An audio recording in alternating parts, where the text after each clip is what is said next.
I present Miss W.A., a 6-month-old female who resides with her parents at Omomen Road off Central Quarters. Parents are Christians and Igbo with primary level of education. She presented to the children emergency room 2 hours ago with complaints of recurrent fever of 9 days duration, cough of 5 days duration, passage of watery stool of 2 days duration, seizure 1 hour prior to presentation. Child was apparently well until 9 days ago when she developed fever said to be gradual, high grade with associated rigor. Fever was persistent, present all through the day. It was transiently relieved by PCM. Fever persisted till presentation. Cough was noticed 5 days ago, insidious in onset, wet but non-productive, non-postusive, non-paroxysmal, not barky, not worse at any time of the day. No identifiable triggers. There is associated nasal discharge which is clear, non-bloody, non-foul smelling, and from both nostrils with associated redness of the eyes. 3 days after onset of cough, child was noticed to pass loose foul smelling stool, non-bloody, no mucus in stool. Child had about 4 to 6 episodes each day. There is also reduced intake, evident by 2 or 3 meals poorly tolerated compared to 4 to 5 meals with snack in between meal during the premorbid state. Child also had 3 episodes of vomiting, first once 2 days ago and twice yesterday. Vomiters contained recently ingested food and drugs. Vomiting was non-bilious, non-projectile, non-bloody. Seizure was noticed 1 hour prior to presentation, said to be generalized tonic-clonic, lasting about 2 minutes, aborted spontaneously. Oil and grounded leaf were applied on patient's body and mouth. No history of urinary or fecal incontinence. These is history of rashes which developed initially on the face and spread to the trunk and legs. Mother could not recall when it started. There is history of overcrowding, no previous history of seizures, no family history of seizure disorder, no history of trauma to the head, no history of use of herbal concussion. There is history of mosquitoes bites. Child does not sleep under mosquitoes net, nor do family use insecticide. There is no history of exposure to individuals with similar symptoms. There is history of poor hand hygiene and patronizing of roadside food vendors, as mother sometimes buy already made pap and drinks for baby from roadside vendors. No history of abdominal pain, difficulty or crying while urinating. No history of bone pain or joint swelling. No history of asthma in family member. No history of allergies. There was associated weakness evident by child not engaging in previously enjoyed activity. No loss of consciousness or unusual drowsiness. No reduction in urine. No difficulty in breathing. No history of jaundice. No bluish discoloration of the lip or body. Following onset of symptoms, mother gave syrup PCM 10 milliliters 3 times daily. However, following the first episode of seizure, she was referred verbally to this facility by her neighbors. Child has had about 4 episodes of febrile illnesses since birth. It was managed at home by mom with over-the-counter drugs, no history of previous surgeries, no history of blood transfusion, no food or drug allergies, not a known asthmatic, sickle cell, epileptic or hypertensive patient. Pregnancy was spontaneously conceived and unplanned. Pregnancy was not booked. Mother didn't have any antenatal visits due to financial constraints. Delivery was via SVD at a primary health center. No history of prolonged labor. Gestational age at delivery could not be ascertained. Birth weight was 3.7 kilograms. Child cried at birth, was immediately fed breast milk within first 1 hour of life. Child was not exclusively breastfed due to maternal choice. She was fed fortified pap. At 5 months, the baby showed interest in food, reaching for what others were eating. So pureed fruits, food, and vegetables were added. The baby is currently on normal adult diet. She takes about 2 to 3 small meals per day, in addition to pap snacks and breastfeeding. No intolerances have been observed. Growth has been steady with appropriate weight gain at each immunization visit. No concerns with feeding difficulties, and until recent illness, the baby was active and continued to breastfeed well, and no other supplements are being used. She has received her vaccine up to 14 weeks according to NPI schedule. Her last vaccine was pentavalent 3, OPV3, pneumococcal conjugate vaccine, inactivated polio vaccine. She was to receive vitamin A and measles vaccine last Thursday, but mother didn't go because child was ill. She cried at birth. She smiled at 6 weeks.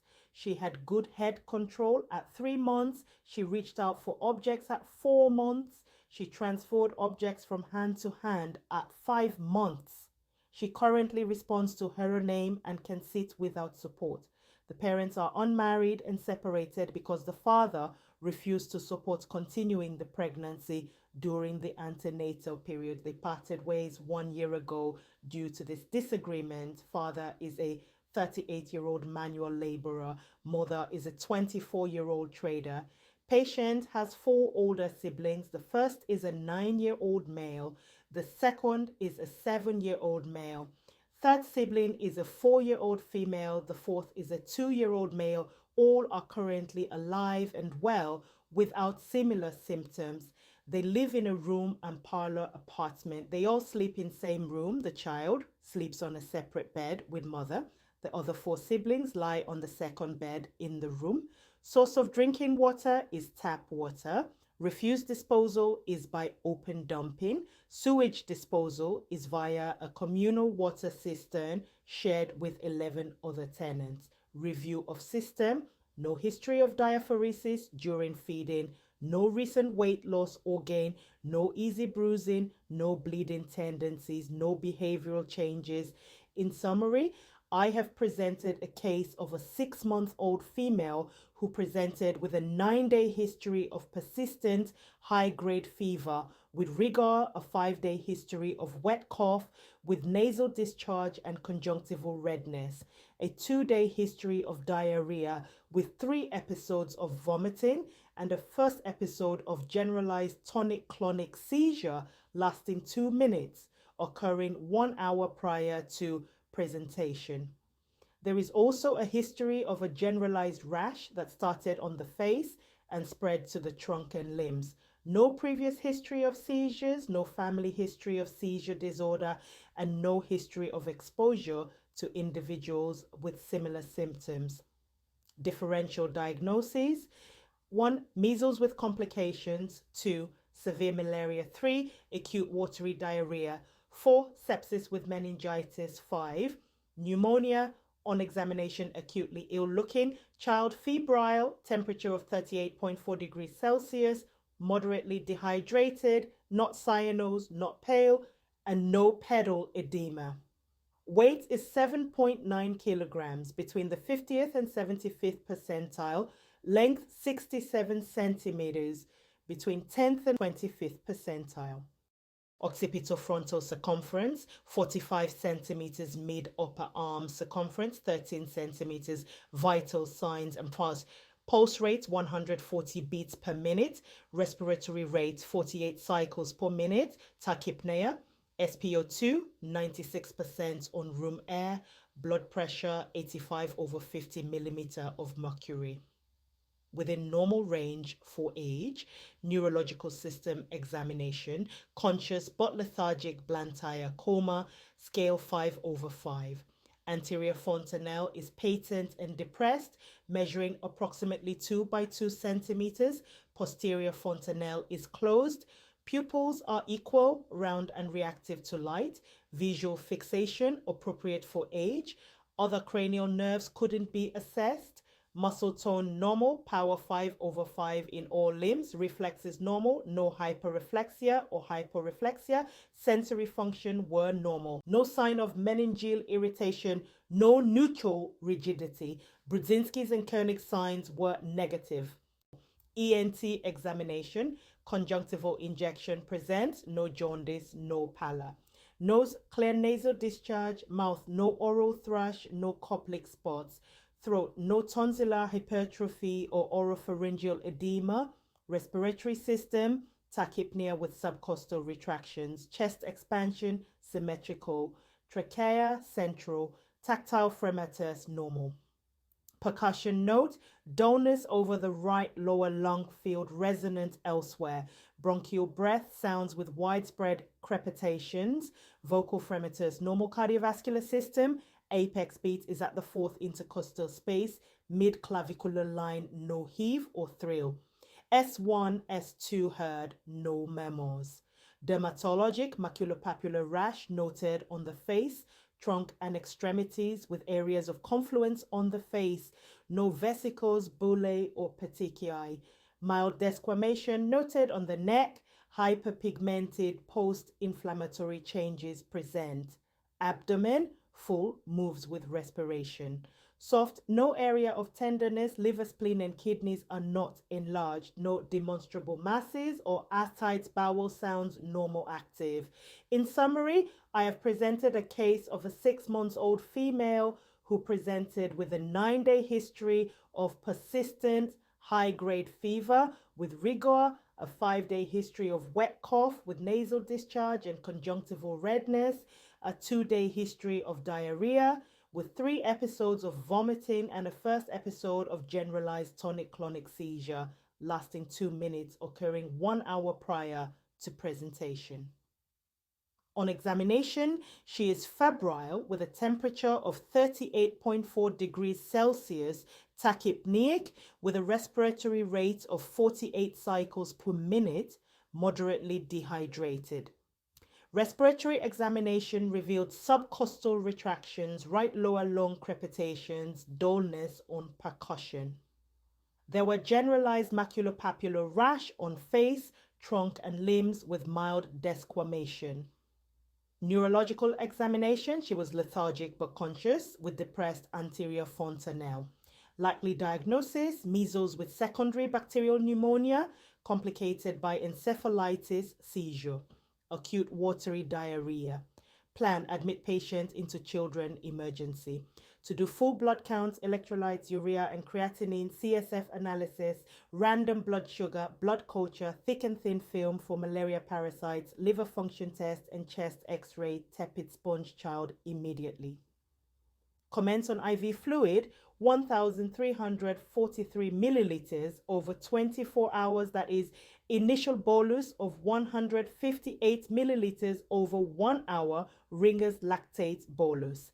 Then 461 milliliters over 8 hours after bolus, that is Ringer's lactate to alternate with 5% dextrose at 58 milliliters per hour, and 724 milliliters over the next 16 hours with Ringer's lactate to alternate with 5% dextrose at 45 milliliters per hour. Measure fluid loss per hour, each stool and vomitus.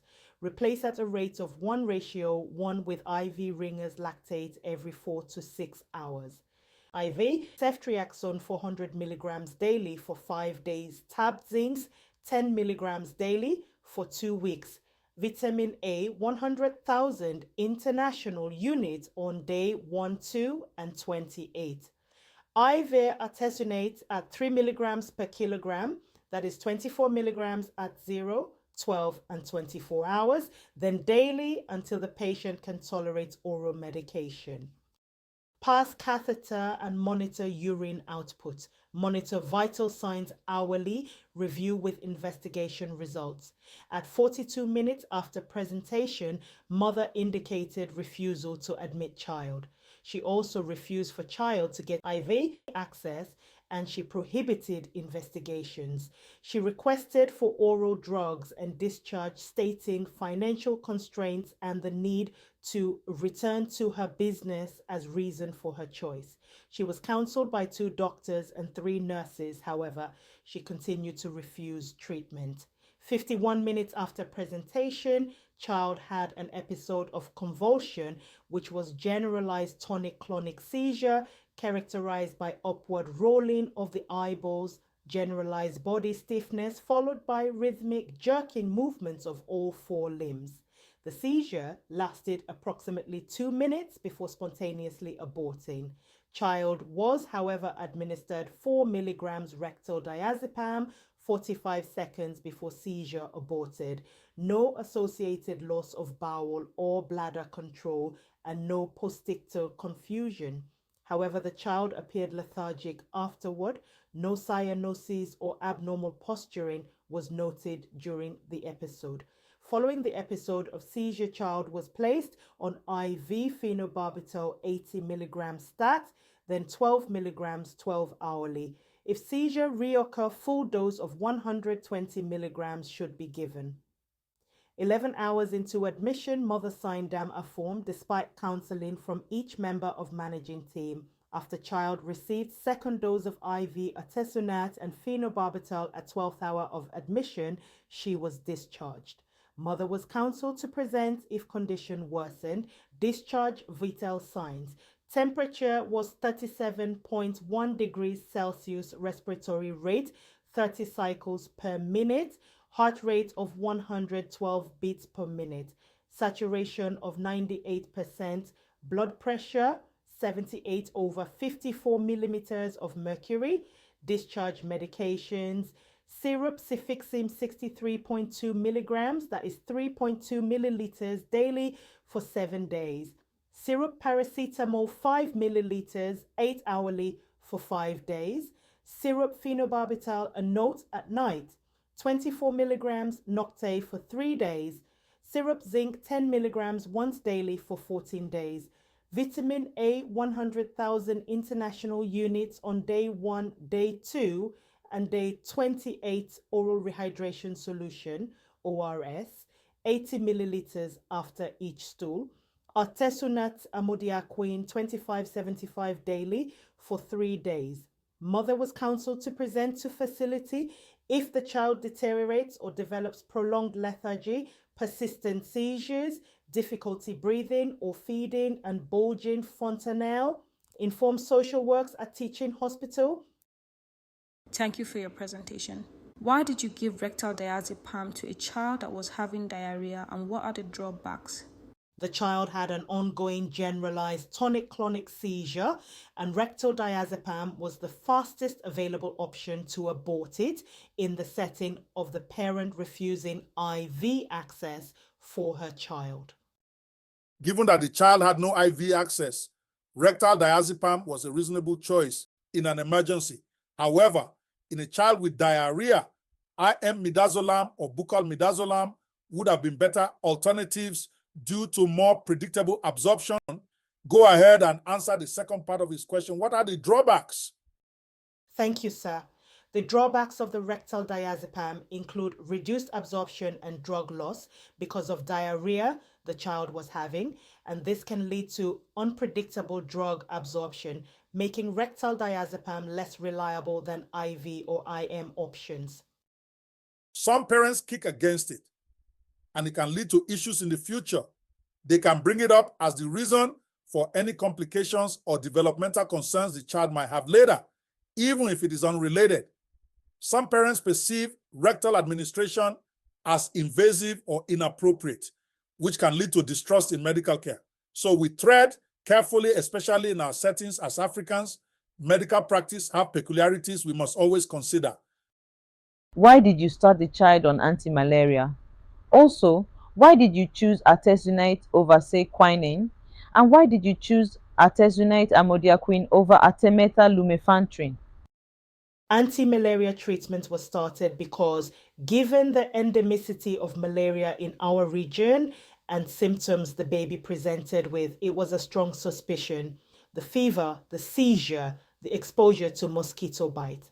Ideally, samples should have been taken before commencing on anti-malaria, but the parents' refusal prevented that. And in cases of severe malaria, prompt initiation of fourth antimalarial therapy is critical to reduce mortality and prevent complications such as cerebral malaria, severe anemia, or multi-organ dysfunction. So we had to weigh the consequences of giving or not giving, and the consequences of not placing the child on anti-malaria were more grievous, hence we started. than for the choice of artesunate over quinine. Well, artesunate has been shown have superior efficacy to clear parasites more rapidly than quinine, reducing parasite load faster and improving outcomes in cases of severe malaria.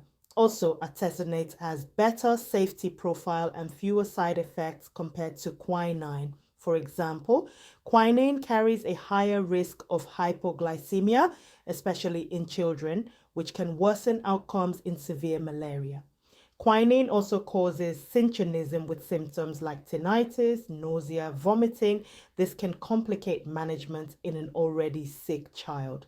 Then there's ease of administration.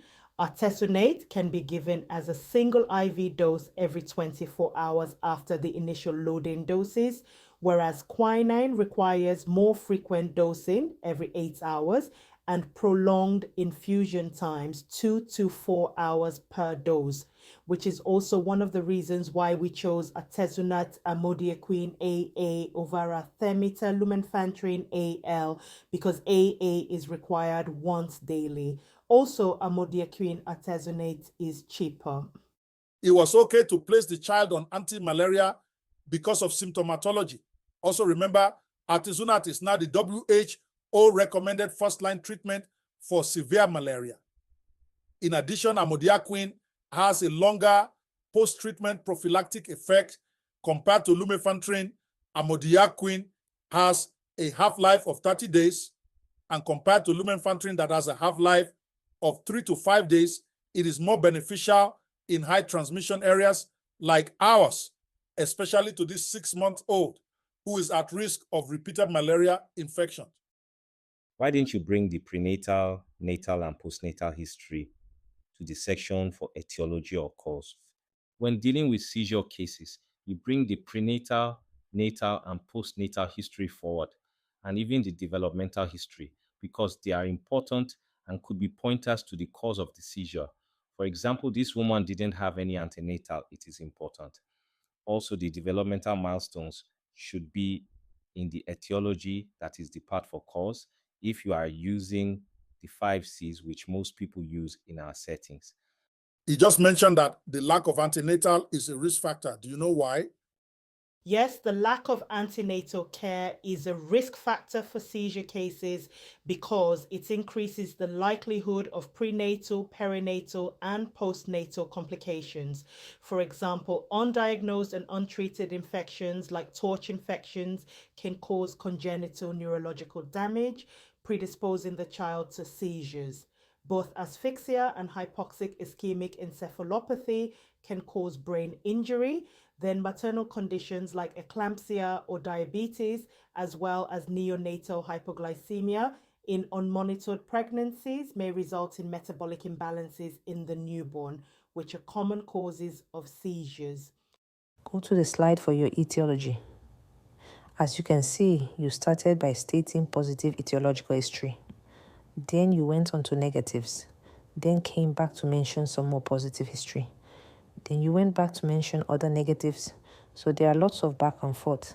That's not how it's done. You start with all your positives. Then when you have exhausted all your positive history in favor of etiology, you move to the negative history. Okay? So can you give the reasons for each of the initial differentials you considered after your history? Yes, Ma. From the history, I considered 1, complicated measles because of the persistent fever, cough, conjunctivitis, rash, and diarrhea. Then secondly, I considered severe malaria due to the high-grade fever and seizure, although the child only had 2 in the setting of exposure to mosquitoes. Also, acute watery diarrhea, considering the multiple episodes of diarrhea which could have led to seizure due to electrolyte disturbances, and there was history of poor hand hygiene and patronizing roadside food vendors. Fourth consideration was sepsis with meningitis because persistent fever, seizure, diarrhea, vomiting, and poor feeding raised suspicion of bacterial sepsis or meningitis. Then pneumonia due to the fever, cough, and nasal symptoms, which suggest possible viral or bacterial pneumonia. This child has had 4 episodes of febrile illnesses in 6 months. Do you suspect any immunocompromised state in this child? Give your answer and why. Yes, sir. Compromised immunity is suspected in this patient because the child has had at least 4 episodes of febrile illness within a short period, 6 months of life. This raises concerns as most immunocompetent children would have a more robust defense against frequent infections. Then the history of severe and persistent symptoms. The child's fever has been persistent for 9 days with no fever-free periods except when PCM was administered, and there is associated recurrent diarrhea. So what are you suspecting? Protein energy malnutrition, primary immunodeficiency like common variable immunodeficiency, SCID. Also, it can be HIV infection. PEM is unlikely with that weight and mid-upper arm circumference. With a weight of 7.5 kilograms at 6 months and upper arm circumference of 13 centimeters, the child is within the expected weight range. There is also no edema.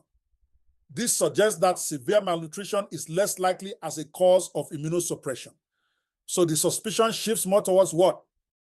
Congenital or acquired immunodeficiency like HIV, antibody deficiency, or T-cell dysfunction. So why is RVS not in your plan? It should be requested. Then if the mother refused the test, it should be documented that you requested for it, and it was the mother that refused. Also, the mother is a single mother. Then there is low socioeconomic status, possible limited access to healthcare, poor nutrition, and unhealthy sexual practices. So there is increased exposure to infections. Then no antenatal care and home management of febrile illnesses.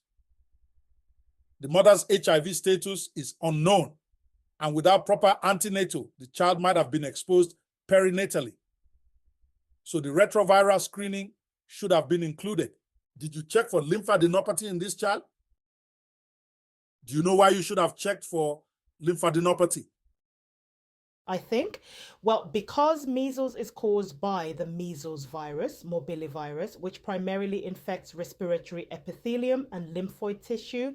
This leads to immune activation and lymphoid hyperplasia, making lymphadenopathy a common feature. So examining the lymph nodes is very important, and I sincerely apologize for the erroneous omission, sir.